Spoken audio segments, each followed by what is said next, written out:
Americans love to customize cars, motorcycles, firearms, you name it. That's what this country is all about. Yeah. And it's like everything else.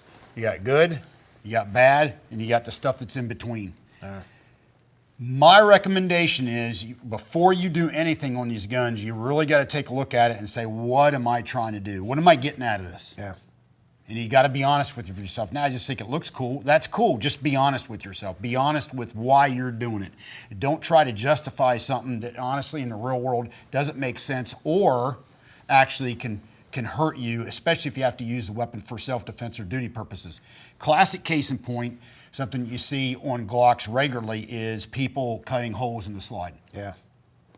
I'm not a big fan of it personally. If you want to do it, drive one. But what that does is that's an open invitation for debris and crap to get in the gun that can shut it down. Yeah. Also, it's a basic kinematic issue because you've removed a lot of mass out of the slide. The gun was designed with that mass. So now with that gone, you've increased the slide velocities quite a bit. So there's more wear and tear on the gun. And like you say, induction of debris into the weapon. Yeah. Something you trust your life to? Oh, hell no.